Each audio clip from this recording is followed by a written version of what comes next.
بسم الله الرحمن الرحيم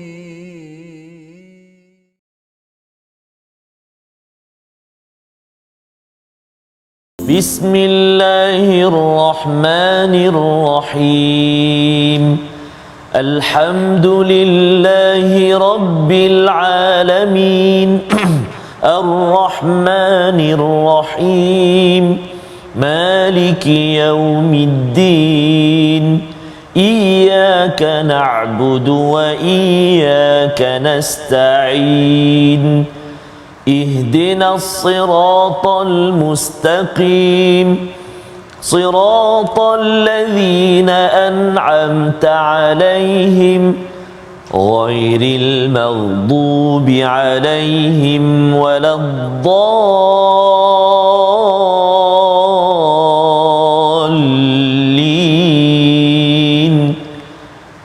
آمين صدق الله. Assalamualaikum warahmatullahi wabarakatuh. Alhamdulillah wassalatu wassalamu ala Rasulillah wa ala alihi wa man wala syada la ilaha illallah syadana Muhammadan abduhu wa rasuluhu. Allahumma salli ala sayidina Muhammad wa ala alihi wa sahbihi ajma'in. Amma ba'd. Alhamdulillah kita bertemu dalam My Quran Time baca faham amal pada hari ini untuk sama-sama kita mengulang kaji beberapa halaman yang telah pun kita lewati pada minggu ini, dan saya mengucapkan ribuan terima kasih pada tuan-tuan yang terus setia bersama pada hari ini, dijemput untuk share, untuk kongsikan bagi program ulang kaji kita pada minggu ini. Dan kita mengalu-alukan kehadiran tetamu kita pada hari ini, iaitu Al-Fadhil Ustaz Mustafa Suki. Apa khabar Ustaz? Alhamdulillah sihat. Alhamdulillah sihat Ustaz ya. Alhamdulillah. Dan Ustaz Star, apa khabar hari ini? Alhamdulillah Safas, kita menjengah 21 Ramadan. Betul Ustaz. Di akhir hujung-hujung lah. 10 hari yang terakhir Allah ini Ustaz ya. Semoga ia kita diberikan keberkatan, ya, diberikan kekuatan bagi tuan-tuan yang berada di rumah terus istiqamah kita pada 10 hari yang terakhir ini untuk pecut Ustaz ya. Kita pecut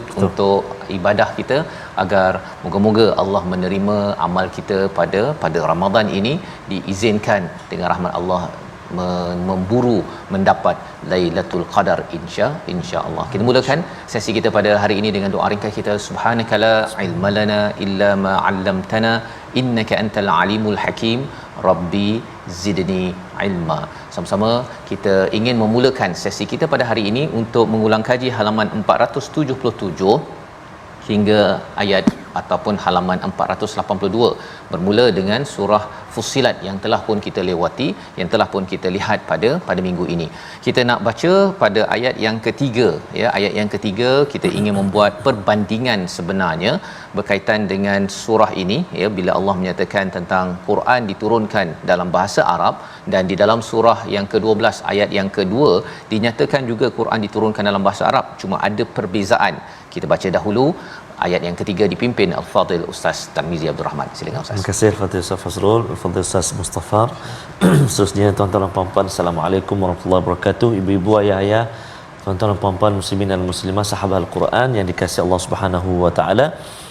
Kita nak mulakan sesi ulang kaji hari ini, halaman yang ke-477, surah Fussilat. Kita nak baca sama-sama ayat yang ketiga. Sudah bersedia? Barangkali ada yang 10 akhir ni dia padat sikit jadual. Mungkin dia tengah kait apa, sarung bantal, sarung bantal pula, cushion setengah betulkan lansir ke apa ke, hari cuti. Sambil-sambil tu pasanglah TV Al-Hijrah ni, kita ikut sama-sama kongsi sama-sama insya-Allah, share, kita dengar insya-Allah, kita ikut sama-sama insya-Allah. Ayat yang ketiga, jom kita baca sama-sama. أعوذ بالله من الشيطان الرجيم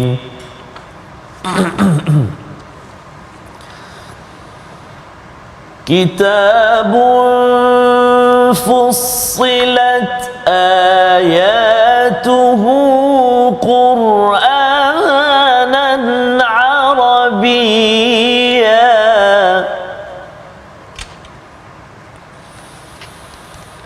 كتاب فصلت آياته قرآنا عربيا لقوم يعلمون صدق الله العظيم. Astagfirullahalazim, itulah bacaan daripada ayat yang ketiga, kitab yang ayat-ayatnya dijelaskan bacaan di dalam bahasa Arab untuk kaum yang mengetahui.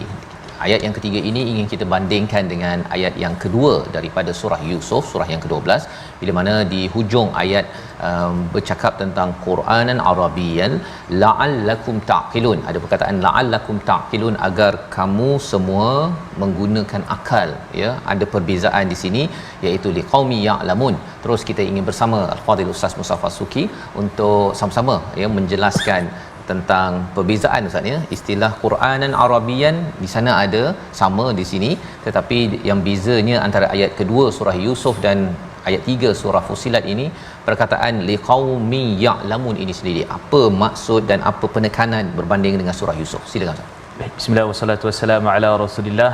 Yang bahagia Ustaz Faz, Satar, kemudian sidang penonton rahmati Allah Subhanahu wa taala. Alhamdulillah, Ramadan masih ada bakinya lagi, masih ada ruang dan peluang untuk kita teruskan ibadah kita, dan di antara ibadah yang afdal juga kita lakukan adalah tadabbur al-Quran. Kan, jadi bila kita berbincang tentang al-Quran ini, dan satu topik yang kita bangkitkan tadi adalah berkenaan dengan liqaumi ya'lamun, iaitu untuk kaum yang mana mereka berilmu, mengetahui. Dan pada surah Yusuf pada ayat kedua, la'allakum taqilun. Ramadan kan, teringat ke ayat Ramadan. Kan? Baik, jadi la'allakum taqilun. Dan kemudian sebenarnya Allah sebut juga dalam surah Zukhruf pada ayat yang ketiga, ayat yang selepas ini pada juzuk 25 pun sama juga, la'allakum taqilun. Allah turunkan Quran ni bahasa Arab, dan mudah-mudahan kamu menjadi orang-orang yang berakal, berfikir. Baik, kalau kita tengok daripada sudut teknikalnya, daripada sudut bahasanya, bila sebut tentang la'allakum ni, bahasa Arab dia adalah huruf taraji. Taraji ni maksudnya kamu mesti boleh jadi orang berakal lah, kamu mesti jadi boleh orang berfikir lah, mesti, maksudnya mesti capai, mesti boleh. Dan kemudian Allah sebut pula pada ayat yang kita sedang bincangkan ini, iaitu liqaumi ya'lamun, menunjukkan bahawa sebenarnya yang la'allakum tattaqun tu lebih umum kepada semua orang. Kan, jadi maksudnya kalau kita baca, kalau kita tengok, hatta non muslim sekalipun kalau dia tengok terjemahan Quran, dia boleh faham sebenarnya Quran tu bahasa Arab, Quran ni adalah istimewa dan sebagainya. Tetapi bila kita bangkitkan kepada perkataan liqaumi ya'lamun, maka dia hanya khusus untuk orang. Sebab tu kalau terjemahan itu, kalau kita tengok dekat sini, ialah bacaan untuk kaum yang hendak, untuk kaum yang ingin ataupun yang nak mengkaji apa yang ada dalam Quran. Maksudnya dia lebih spesifik daripada akal tadi tu. Biasa semua orang berakal, boleh tengok, boleh nilai, tapi bila sebut tentang ilmu tu, biasanya dia merujuk kepada orang yang betul-betul nak cari, betul-betul nak gali. Itu dia punya konsep asasnya. Dan sebab tu Imam Al-Bukhari dia sebut dalam Sahih Bukhari itu sendiri ada tajuk bab, iaitu al-qawlu qabla al-amal, ataupun al-qawlu al-ilmu qabla al-qawli wal-amal. Maksudnya ialah kita ilmu dulu sebelum amal dan juga cakap, kan. Dan kemudian sebab tu kata Saidina Abdullah bin Mas'ud radhiyallahu anhu menyatakan, ta'allamu fa idza alimtum fa'malu. Kamu belajar, bila kamu dah jadi alim, dah tahu dengan ilmu, maka kamu kena amalkan. Dan sebenarnya di kaum ya'lamu juga merujuk kepada ilmu yang dia dapat, dia amal. Lagi la'allakum taqilun tu sekadar fikir, sekadar tengok dan sebagainya. Dan ini yang kita tengok bahawa dia cantiknya Quran. Dan sebenarnya para ulama bincang juga antara akal dengan ilmu mana lagi penting. Kan, akal dengan ilmu. Maka sebab tu bila mereka berbincang tentang isu ni, disebut oleh Imam Ibn Rajab dan sebahagian para ulama menyatakan bahawa rupanya tengok kepada tujuan. Kalau ilmu tu dimaksudkan Quran ataupun sunnah Nabi, maka ilmu lebih penting daripada akal. Kalau akal itu membawa maksud untuk merenung pada Quran dan juga sunnah Nabi, maka akal itu lebih penting daripada ilmu, sebab tahu ilmu belum tentu amal. Itu konsep dia, wallahu alam. Terima kasih ucapkan pada Al-Fadhil Ustaz Mustafa Suki menjelaskan ya perbezaan yang ketara di antara la'allakum ataupun la'allakum taqilun untuk memerhatikan ya, menggunakan kapasiti akal dan lebih umum, berbanding dengan liqaumi ya'lamun kepada kaum yang ingin mengetahui ya, ingin mencari ilmu, ingin mendalami, perlukan kepada Al-Quran yang disifatkan di sini Fussilat. Dia mempunyai penjelasan yang amat terperinci ya. Contohnya di dalam surah Fussilat ini pada halaman 478 itu ada pelbagai perkara yang disampaikan. Malah kalau kita tengok di hujung surah Fussilat ini juga tentang psikologi manusia ya, diberitahu satu demi satu. Dan bagi kaum yang ataupun kumpulan yang ingin mencari ilmu mendalam, dia tahu bahawa ini diperlukan ketika mengkaji al-Quran. Baik, kita ingin bergerak kepada halaman 478 di mana kita ingin melihat kepada ayat yang ke-9 ya, ataupun ayat yang ke-12 lah, ayat yang ke-12, kerana kita nak bandingkan dengan ayat yang ke-9 bila Allah menggunakan perkataan yaumain, ya, 2 hari ataupun 2 masa. Kita baca dahulu ayat yang ke-12 pada halaman 478 untuk kita memahami tentang, mungkin ada kaitan dengan Big Bang Theory ya, ataupun berkaitan dengan tentang threshold dan sebagainya. Kita baca dahulu ayat 12. Silakan Baik, Ustaz. terima kasih Fadil Ustaz Fazrul, Fadil Ustaz Mustafa. Tuan-tuan dan puan-puan, ibu-ibu ayah sahabat Al-Quran yang dikasihi Allah Subhanahu Wa Taala, ayat yang ke-9 ada yaumaini, ayat yang ke-12 pun ada kalimah yaumaini. Jadi kita nak baca sekarang ni yang terletak di halaman 478 atas sekali, ayat yang ke-12. Jom kita baca sama-sama. A'udzubillahi minasyaitonirrajim. فقضاهن 7 سماوات في يومين وأوحى في كل سماء أمرها وزينا السماء الدنيا بمصابيح وحفظا ذلك تقدير العزيز العليم صدق الله العظيم. Surah Al-Azim, lalu diciptakannya 7 langit dalam 2 masa, dan pada setiap langit itu dia wahyukan urusan masing-masing. Kemudian langit yang dekat dengan bumi dihiasi dengan bintang-bintang, bimasabih wa hifdha, dan kami ciptakan untuk memelihara. Demikianlah ketentuan Allah yang Maha Perkasa lagi Maha mengetahui. Jadi Ustaz ya, kembali balik pada ayat yang ke-9, kita ada bertemu dengan istilah yaumain pada penciptaan bumi ya. Dan bila masuk kepada ayat yang ke-12 ini, yaumain juga 2 hari, berkaitan dengan langit pula ni ya. Boleh Ustaz ceritakan 2 hari ini 2 hari apa dan mengapa ada istilah yaumain ini berulang? Silakan. Baik. Bismillah wassalatu wassalamu ala Rasulillah. Satu persoalan yang sangat baik, sebab kadang-kadang terkeliru hari kita, hari Allah di sisi Allah masa tu ataupun hari di hari akhirat. Jadi dia sebenarnya daripada sudut asasnya kita kata Allah Subhanahu Wa Taala menciptakan langit dan bumi ni dalam tempoh 6 masa. 6 masa seperti mana Allah sebut dalam surah Hud, dan Allah menyatakan wa huwallazi khalaqas samawati wal ard fi sittati ayyam, dan Allah menjadikan langit dan bumi itu pada tempoh 6 masa. Dan kalau kita tengok pada ayat ke-9 sebut 2, pada ayat maksudnya ayat ke-9 ini bercerita tentang bagaimana Allah menjadikan bumi kan. Kemudian juga pada ayat yang ke seterusnya, tapi sebenarnya kalau tengok pada ayat yang ke-9 itu juga kita akan pati pada ayat ke-10 arba'ati ayyam. Kan. Jadi maksudnya ada juga 4 hari dekat situ. Dan kemudian kita tengok pula pada ayat yang ke-12 tadi tu 2 hari. Dia tak boleh campur macam tu. 2 jadi 8 lah tu hari. Kan. Habis macam mana pula ayat yang kata 6 tu? Baik. Di sini kalau kita perhatikan betul-betul, rupanya pada ayat surah Hud ayat ke-7 tu Allah menyatakan tentang langit dan bumi tu 6. Langit dan bumi tu 6. Maksudnya kalau tengok sini 2 mana boleh jadi 6, mesti jadi 4. Maka di sinilah satu keajaiban timbul. Sebab tu Al-Imam Az-Zahabi rahimahullah sebut dalam kitab beliau Al-Bidayah wa Nihayah, menceritakan tentang bagaimana sebenarnya Allah menjadikan yang tepatnya adalah 6 masa, tapi tambahan itu semua di sisi Allah. Maksudnya nak tambah 2 hari ke apa ke, tapi 6 masa itu adalah waktunya. Dan kemudian bila kita tengok kata Imam Az-Zahabi, sebenarnya para ulama berbincang, adakah maksud hari yang kita katakan itu macam hari Isnin, Selasa, Rabu, Khamis? Kata Imam Zahabi menukilkan beberapa pandangan di kalangan para ulama, betul bermula Ahad, Isnin, Selasa, Rabu, Khamis, Jumaat. Sebab tu simboliknya Jumaat tu hari cuti sebenarnya, dan hari raya. Dia panggil Eid kan. Setiap hari tu hari Eid, maksud dalam seminggu tu adalah hari Jumaat, kata Imam Az-Zahabi.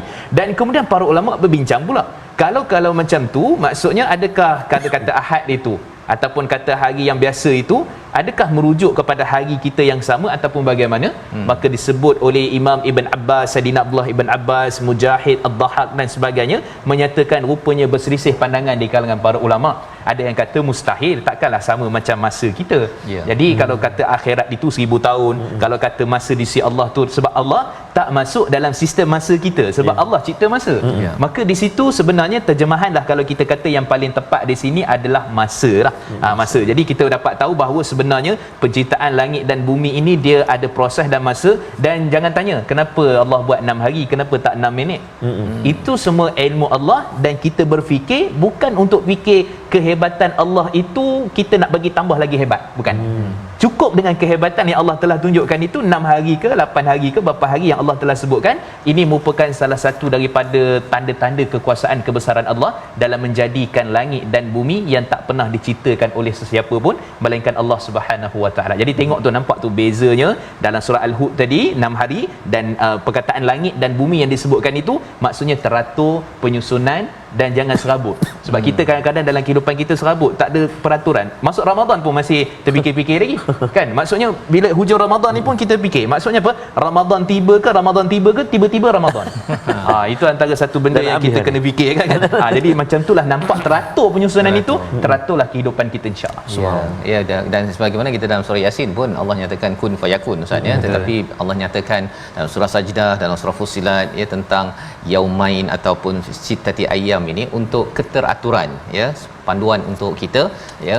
Dah tinggal 10 hari ini pun kena teratur juga. Jangan pula kita apa tadi Ustaz dia tiba-tiba ya Ramadan tiba, ataupun tiba-tiba Ramadan ya, ataupun tiba-tiba raya ke ya. Perkara itu kita perlu rancang elok-elok, dengan pastinya fokus kita adalah kepada amal takwa kita menuju pada Allah Subhanahu Wa Taala. Dan ini adalah kehebatan Allah Subhanahu Wa Taala, keteraturan dalam menjadikan, dalam menciptakan alam ini. Dan inilah yang kita dijelaskan Fussilat pada surah Fussilat, surah yang ke-41 ini.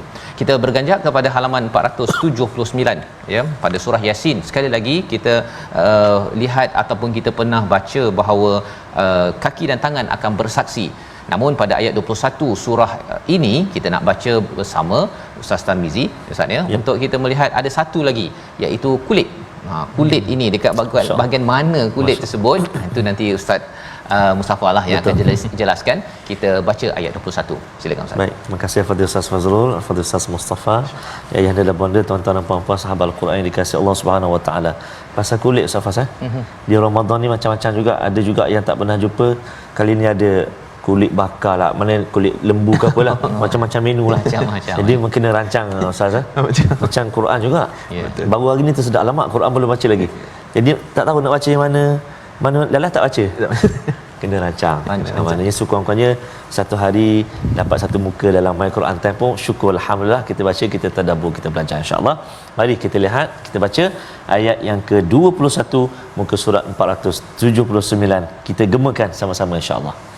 A'udzu billahi minasyaitonir rajim. وقالوا لجلودهم لم شهدتم علينا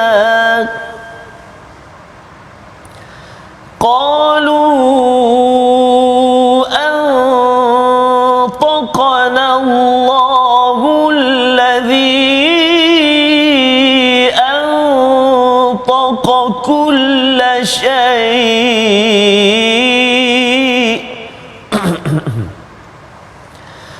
وهو خلقكم أول مرة وإليه ترجعون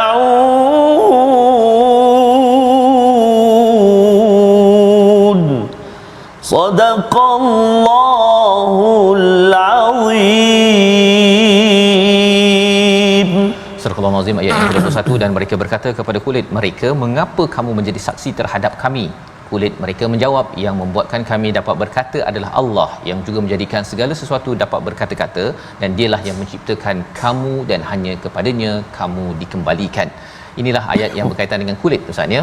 Dalam surah Yasin itu kita bercakap tentang kaki, tangan ya, tapi di sini ada kulit ya, di samping pendengaran dan penglihatan. mengapa di-highlightkan kulit bahagian manalah kalau kita tahu bahawa kulit ni di mana-mana. Silakan Ustaz.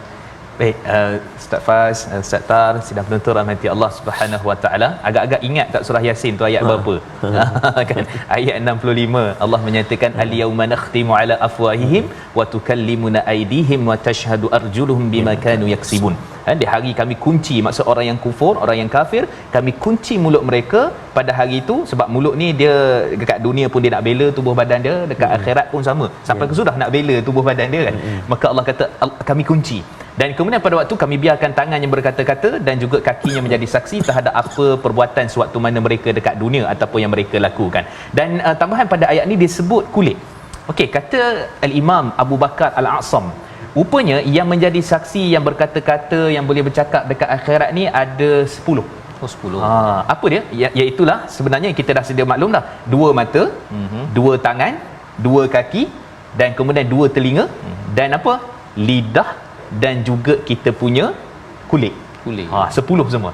Ya, jadi beliau istimbat ataupun mengeluarkan hukum daripada Quran dan Sunnah, maka beliau buat kesimpulan, Imam Abu Bakar Asam ini menyatakan bahawa 10 rupanya yang ni yang akan bagi tahulah apa yang kita buat dan sebagainya pada hari akhirat nanti. Dan bila kita sebut tentang perkara ini, disebut tentang kulit tadi, maka sebenarnya ialah kalau lidah tu jelaslah, lidah akan cakap, telinga akan cakap kan. Tapi kulit ni bahagian mana? Seperti mana Ustaz Fazrul timbulkan tadi. Baik. Maka para ulama berbincang, antara disebut oleh Imam As-Sudi, dinukilkan oleh Imam Al-Tabari dan ulama-ulama yang lain, rupanya yang akan bercakap ni adalah furuj, kemaluan, kulit kemaluan. Kerana biasanya yang lain-lain ni dia bukanlah kata kurang dosa, tapi yang banyak pergi kepada dosa tu adalah kemaluan. Dan ini tepat juga berdasarkan hadis dalam riwayat Imam Tirmizi, kata Nabi SAW, man yadman li baina lihyain au baina rijlain adman lahu jannah, atau kama qala Nabi SAW. Sesiapa yang mana menjaga untuk aku di antara 2 bibir, au syafatain, 2 bibir, lidah lah, dan 2 kaki, maksudnya kemaluan lah, maka aku akan menjamin baginya syurga. Kan, jadi di situ menunjukkan bahawa mungkin tepat jugalah apa yang disebut oleh Imam As-Sudi. Tetapi ada sebahagian para ulama, antara Imam Maqatil, juga ulama tafsir yang hebat, menyatakan bahawa maksudnya mana-mana kulit yang dikehendaki oleh Allah untuk menjadikan saksi. Contoh, kita pergi kat bazar Ramadan, saja tak ada apa, lalu perempuan ke apa, sajalah geser sikit lah, ni bercakap nanti, gitulah kan. Maksudnya apa saja yang melibatkan kulit kita yang pergi ke arah maksiat ataupun dosa, maka yang itulah akan berkata-kata dan akan memberikan jawapan yang takkan ada ABC, misi jawapan tepat kepada Allah Subhanahu Wa Taala. Jadi inilah jawapan yang menjelaskan tentang perkara ini, membawa kepada peringatan kepada kita Ustaz, ya, kena jaga semualah bahagian kulit kita ini, termasuk antara, kalau tadi antara 2 syafatain tadi, dan juga antara 2 kaki, ya, kemaluan. Perkara itu perlu kita beri perhatian, jaga elok-elok, dan kita akan berehat sebentar, kembali semula selepas ini untuk melihat bagaimana nak jaga diri kita daripada godaan daripada luar, daripada syaitan. Kita kembali My Quran Time, baca faham amal, insya-Allah.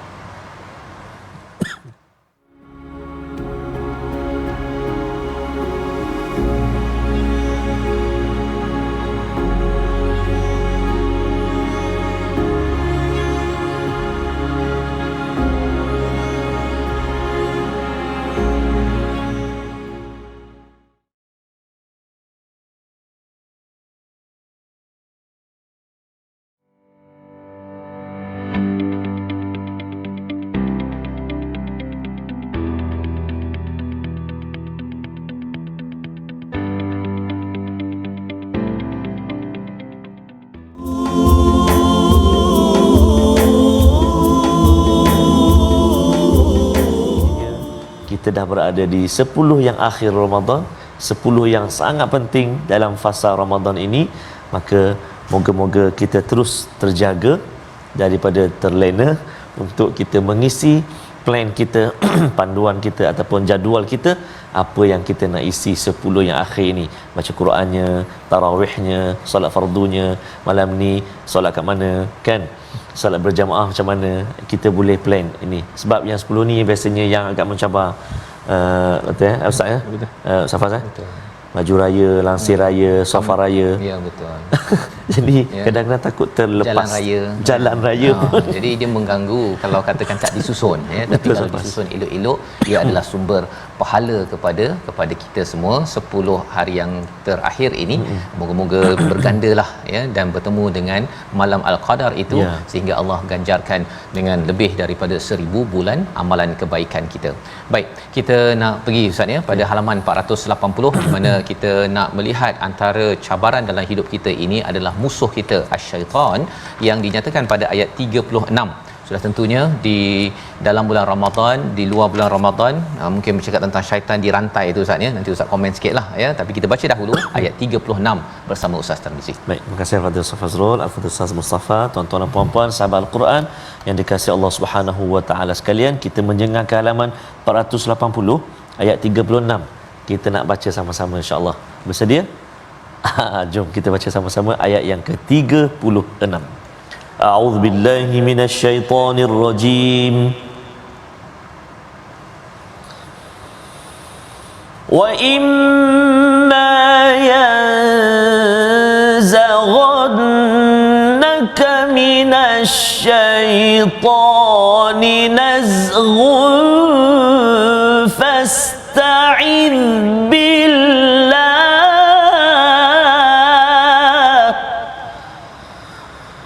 innahu huwas sami'ul alim.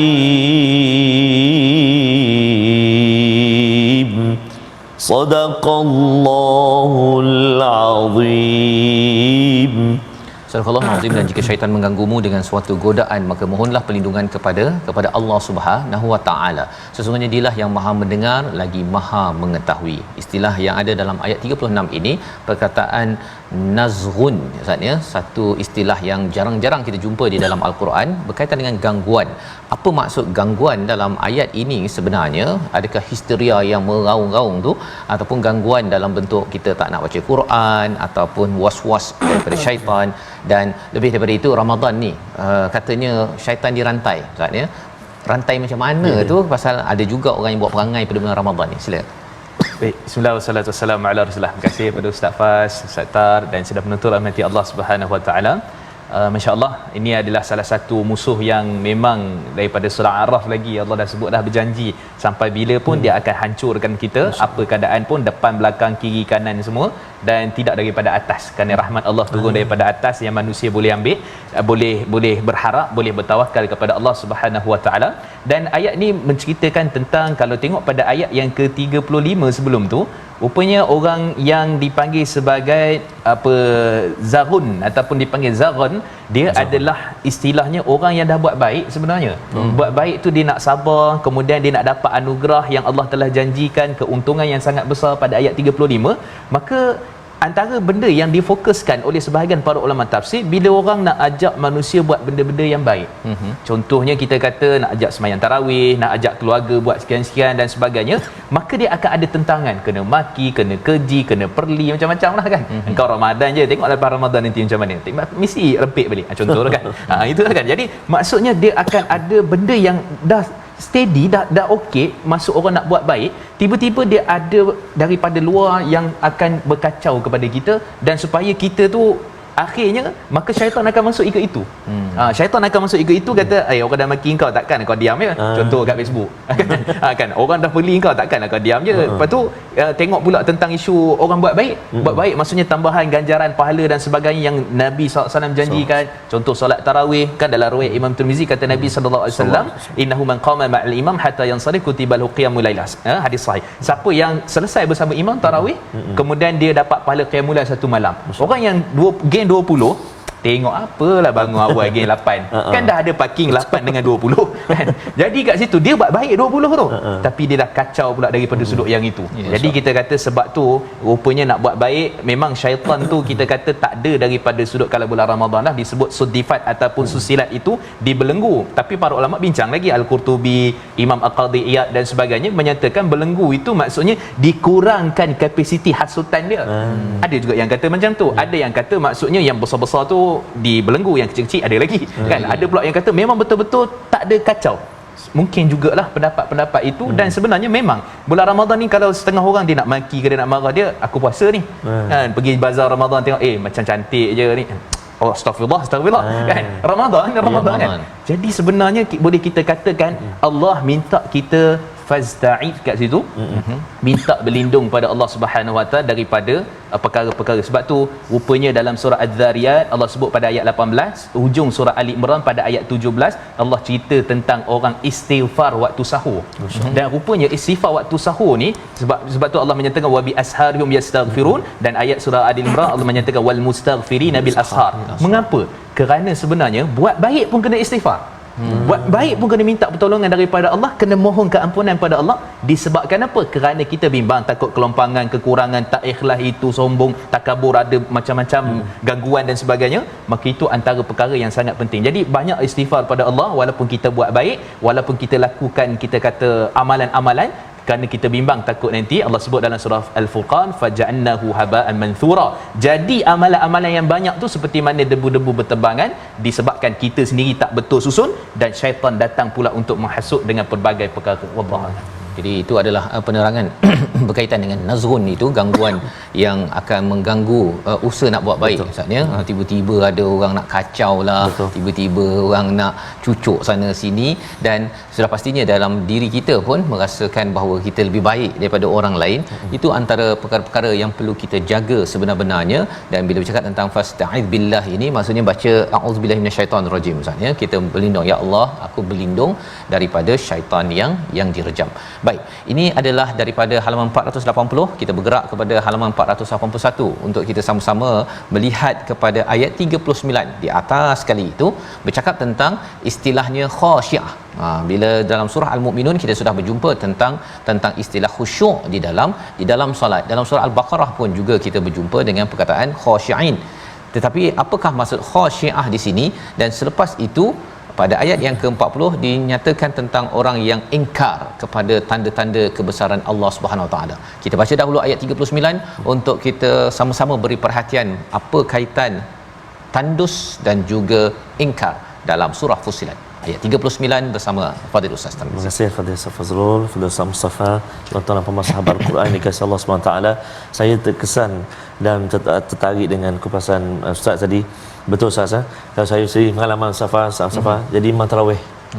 Allah susah Ustaz. Dan kita tengah baca kan, amin. Oh ramai amin ni. Tarik sikit oh dah lari dah. Allah. Pergi tak kalau mic tak okey kan. Ini nak panggil sangat ni mic tak. Habis semua. Maknanya susah Ustaz Kita nak kena memang kena mujahadah betul, kena minta Allah jagalah. Minta moga-moga Allah SWT jaga kita. Allah jaga ibadah kita mudah-mudahan diterima oleh Allah Subhanahu Wa Taala. Kalau orang kata lengos saja. Lengos saja. Tak ada apa. Tak dapat manfaat ganjaran dari Allah. Moga-moga ya Allah SWT jaga kita semua insya-Allah taala.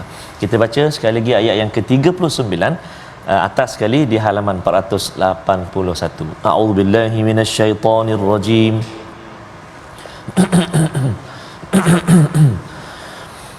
Wa min ayatihi annaka taral arda khashi'atan fa idza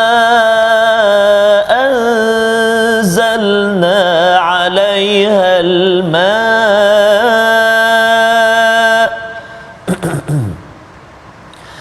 fa idza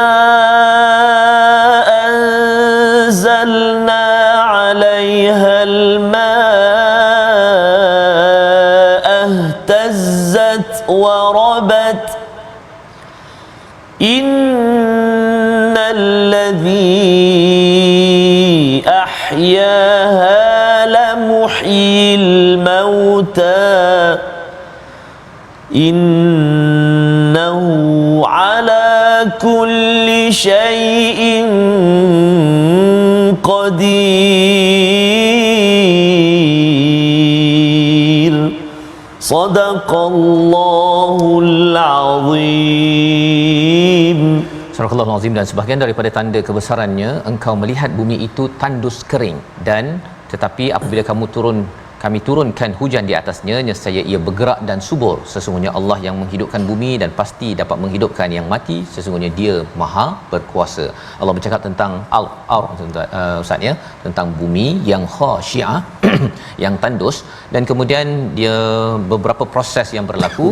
Dan selepas daripada ayat ini diceritakan tentang mereka yang diistilahkan sebagai yulhidun, ya, iaitu menyimpang. Kalau Ustaz boleh jelaskan apakah tanasub ayat ini dan apa maksud khasyiah yang dikaitkan dengan solat kita, khusyuk tu, silakan.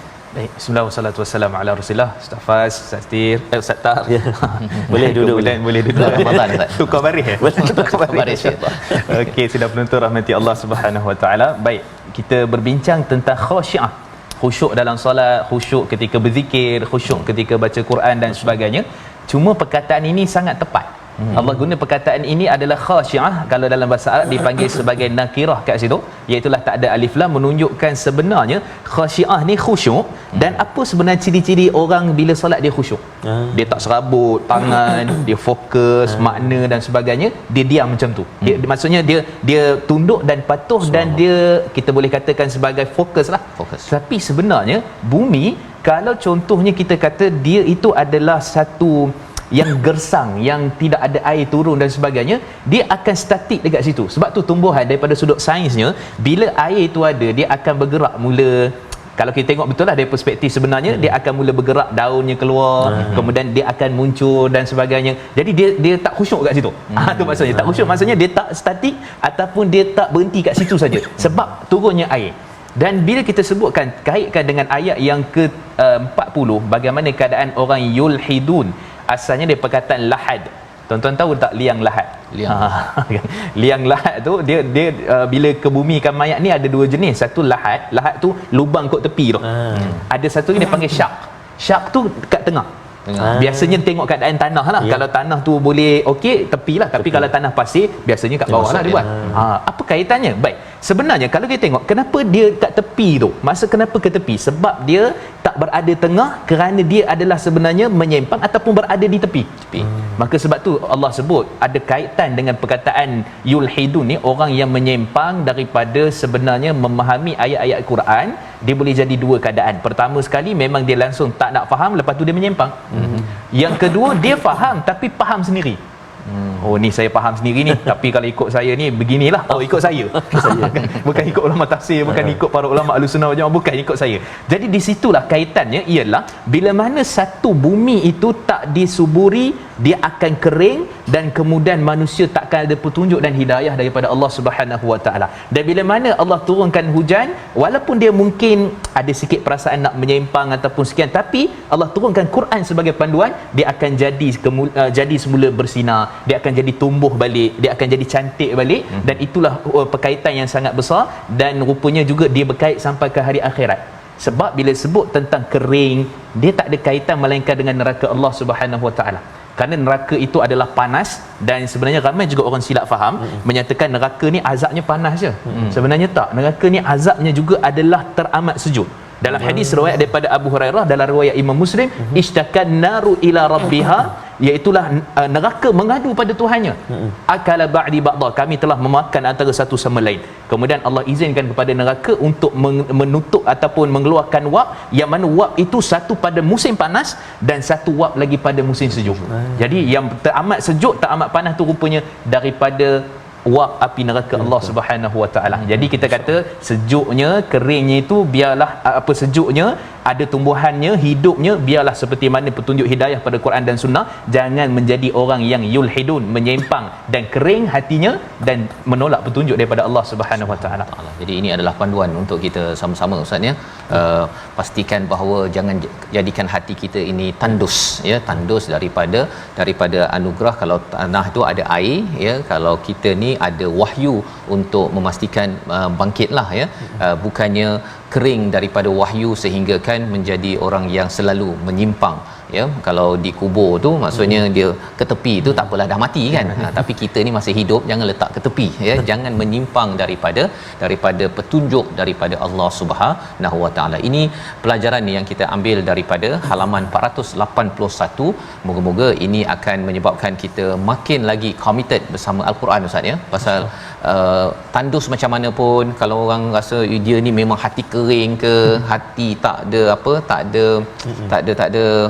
adalah perasaan, tetapi rupa-rupanya dengan Al-Quran ini ia telah mengubah banyak hati-hati pada 1400 tahun yang lepas, dan ia adalah Quran yang sama untuk mengubah hati kita agar terus menuju kepada Allah Subhanahu Wa Taala. Jadi dalam hal ini Ustaz ya, mungkin dalam 1-2 minit ini kalau Ustaz boleh simpulkan surah Fussilat bila bercerita tadi tentang kulit, bercakap tentang masa, bercakap tentang khasyiah tadi ya, tanah dan sebagainya. Apa kaitan dengan Fussilat sebenarnya? Surah ini dia nak membawa ke arah mana? Silakan. Baik, secara umum bila sebut tentang tafsil, sebab tu kita ni ada satu dipanggil ijmal, tapi dalam Quran tak ada surah ijmal. Tapi ada fussilat. Maksudnya ijmal tu umum je macam tu kan. Yang ni Allah cerita tentang fussilat, maksudnya menjelaskan semua perkara, sama ada dia itu berbentuk kita tak nampak ataupun berbentuk yang kita boleh nampak sini dengan mata kepala kita. Macam contoh kulit tadi kita tak nampak, itu isu akhirat. Dan sebab tu para ulama antara Imam Muqatil bincang, kita tak tahu macam mana kulit ditanya apa semua, tak tahu dia akan jawab apa, tak tahu. Jadi benda ni maksudnya surah Fussilat menjelaskan apa hakikat ghaibiyah, perkara-perkara gaib di sisi Allah Subhanahu Wa Taala, dan menjelaskan perkara yang kita boleh dapat depan mata kita. Macam contohnya bumi yang kering kontang boleh nampak tu, jelas nampak tu. Maka kita kata itulah pendetailan yang mana semua sekali tu Allah nak menjelaskan, dan sudah tentu penjelasan itu mesti disambut oleh manusia, iaitu penjelasan daripada Quran dan Sunnah, dan manusia nak balik semula kepada akhirat. Terima kasih diucapkan pada Ustaz Mustafa. Pendetailan, pembutirannya itu adalah untuk mengaitkan sesuatu yang ada ini membawa kepada hidayah Ustaz ya. Maksudnya tadi bercakap tentang tanah contohnya, tanah-tanah lah kan, tapi kalau bila dipahami secara ijmal, kita belajar tanah, kompos lah apa sebagainya, rupa-rupanya bila ditafsir telah dijelaskan ia menjadi sesuatu yang lebih bermakna, sehingga kan kita akan lebih lagi menghargai tanah, menghargai lagi kulit dan pelbagai lagi perkara yang ada di sekeliling kita, tetapi rupa-rupanya ia akan membawa nilai tambah hidayah menuju Allah Subhanahu Wa Taala. Kita berdoa kepada Allah Subhanahu Wa Taala agar Allah sentiasa memberikan penjelasan hidayah kepada kita. Allah pimpin kita untuk keluarga kita di sini sampailah kita diizinkan dengan rahmat Allah menuju ke syurga Firdaus Al-A'la di suatu hari nanti insya-Allah. Kita berdoa di hujung ini, kita jemput pada Ustaz Silakan Mustafa ya, membaca doa, memimpin doa di 10 hari terakhir Ramadan ini. Silakan Ustaz. Auzubillahi minasyaitanirrajim. Bismillahirrahmanirrahim. Alhamdulillahirabbil alamin wassalatu wassalamu ala asyrafil anbiya'i wal mursalin wa ala alihi wa ashabihi ajma'in. Allahumma inna nas'aluka 'ilman nafi'a wa rizqan tayyiba wa 'amalan mutaqabbala. Allahumma barik lana fi Ramadan wa ballighna lailatal qadr. Rabbana atina fid dunya hasanah wa fil akhirati hasanah wa qina adzaban nar. Wa sallallahu ala sayyidina Muhammad wa ala alihi washabihi wa barak wasallam. Alhamdulillahirabbil alamin. amin amin ya rabbal alamin. Amin ya rabbal alamin. Semoga Allah mengabulkan doa kita ya pada 10 hari yang terakhir Ramadan ini Ustaz ya. Moga-moga sampai pada malam Al-Qadar ya, dan nak sampainya itu sebenarnya kita tak tahu mana malamnya. Betul. Kita pulun habis-habislah Ustaz ya. Jangan betul, satu hari adalah hari Lailatul Qadar, satu lagi adalah Lailatul Qamdar kan. Jangan buat pilih begitu. Kita pilih semuanya itu, insya-Allah moga-moga Allah mudahkan Ustaz Tar ya. Dan kita juga Mustafa kita nak ajak semua sahabat-sahabat Al-Quran, semua penonton TV Al-Hijrah untuk sama-sama kita ikuti khatam Al-Quran perdana insya-Allah pada 29 April nanti, hari Jumaat bersamaan dengan 27 Ramadan. Jadi sama-sama kita nantikan, tak lama dah, sikit lagi, beberapa hari lagi insya-Allah ya. Jadi itu sebagai satu pengumuman ya. Betul. Jangan lupa masukkan dalam kalender. Betul. Agar siangnya tetap juga bersama Al-Quran, malamnya terus bersama dengan Al-Quran yang kita ingin gerakkan. Dan tuan-tuan jangan lupa untuk bersama dengan tabung gerakan Al-Quran Ustaz ya. Tuan-tuan boleh menyumbang pada 10 hari yang terakhir ini. Harapnya kalaulah waktu tuan-tuan menyumbang ini berlakunya Lailatul Qadar, maka ia berganda lebih daripada 1000 bulan tahun Ustaz ya. Jadi 1000 bulan. Jadi kita kembali semula pada My Quran Time halaman baru pada hari esok insya-Allah. Kita sama-sama My Quran Time baca, faham, amal insya-Allah.